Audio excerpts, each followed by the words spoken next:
آقا سید علی شہرودی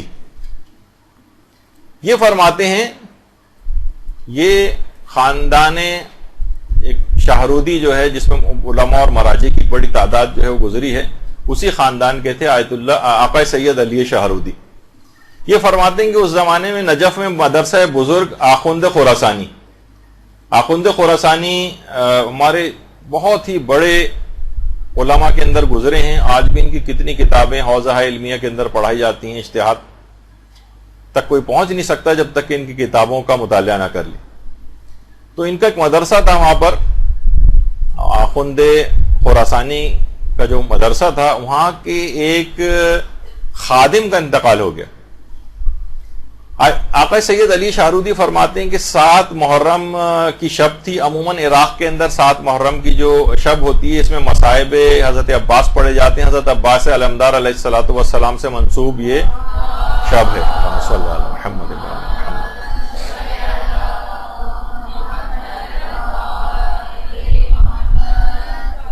اچھا، اس کے اندر شروع میں چائے وغیرہ تبرک کے طور پر ہوتی ہے، پھر کھانے کا بھی اہتمام تھا۔ اچھا، اس زمانے میں کوئی وہ نہیں تھا کہ بہت بڑی تعداد ہی ہمیشہ مجالس کے لیے، مدرسے کے ہی ایک خادم کی مجلس ترہیم تھی، تو اس میں کم افراد موجود تھے، صرف 7 افراد موجود تھے اس مجلس میں، اور 7 افراد ہی کے لیے کھانے کا اہتمام کیا گیا تھا۔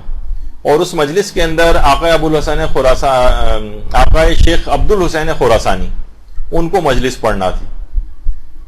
اچھا، اب ہوا یہ، سید علی شہرودی فرماتے ہیں کہ اس رات اس جو مجلس ترہیم تھی، کیونکہ خادم کی تھی مدرسے کے، تو آیت اللہ سید محمود شہرودی، جن کی تصویر آپ کے سامنے، آیت اللہ سید محمود شہرودی، ان کو پتہ چلا کہ خادم مدرسہ کی مجلس ترہیم ہے، یہ خود ایک لحاظ سے بن بلائے اس محفل میں آ گئے، اور ان کے ساتھ ہی ان کے بھائی آیت اللہ سید محمد حسینی شہرودی بھی ان کے ساتھ آ گئے، 2 مجتہدین۔ اچھا، جب یہ 2 افراد آئے تو ان مجتہدین کو دیکھ کر دیگر بہت سارے افراد بھی ان کے ساتھ آ گئے۔ کھانا مشکل سے 7 افراد کا اہتمام تھا، اور 24 سے زیادہ افراد آ گئے وہاں پر۔ ظاہر مجتہدین کو دیکھا دیکھی لوگوں نے کہا یہ جا رہے ہیں تو ہم لوگ بھی چلتے ہیں ساتھ میں۔ 24 افراد، اور کھانا دستیاب اتنا تھا نہیں۔ اچھا، اس زمانے میں بازاروں میں اتنے ایزیلی کھانے اویلیبل نہیں ہوتے تھے، کم پڑ گیا تو بازار سے لے آؤ، ہوم ڈیلیوری سے منگا لو، یہ تو اس زمانے میں نہیں ہوتا تھا۔ اب بانی مجلس سخت پریشان ہو گئے، بانی مجلس بڑے پریشان ہوئے۔ سید علی شہرودی کہہ رہے ہیں کہ ظاہر ہے کہ اتنے بڑے علماء اور مجتہدین آئے ہیں، کھانا کم پڑ جائے کتنی بے عزتی اور شرمندگی کی بات ہے۔ گھر سے باہر نکل کر پریشانی کے عالم میں آئے سڑک پر، اور سر سے عمامہ اتار دیا، اور روضہ ابو الفضل العباس علیہ السلام کا رخ کیا۔ اللہم صلی علی محمد وعلی محمد۔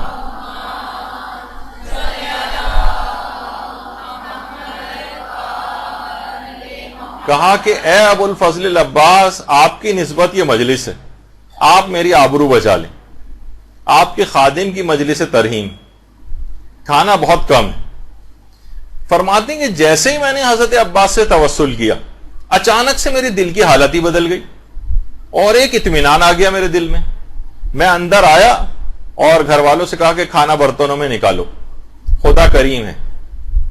اب کہہ رہے کھانا برتنوں میں نکال کر حاضرین مجلس کی طرف کھانا بھیجا، لیکن یہ خود سید علی شہرودی وہاں نہیں گئے، بس کھانا بھیج دیا۔ اور اس کے بعد یہ تھا کہ جب کھانے کی کچھ کمی ہوگی تو دوبارہ آواز آئے گی کہ مزید کھانا چاہیے۔ کہہ رہے ہیں انتظار کرتے رہے یہاں تک کہ آواز آئی، سید علی شہرودی بس کیجئے، سب کھانا کھا چکے ہیں، مزید بھیجنے کی ضرورت نہیں۔ اب اللہم صلی علی محمد وعلی محمد۔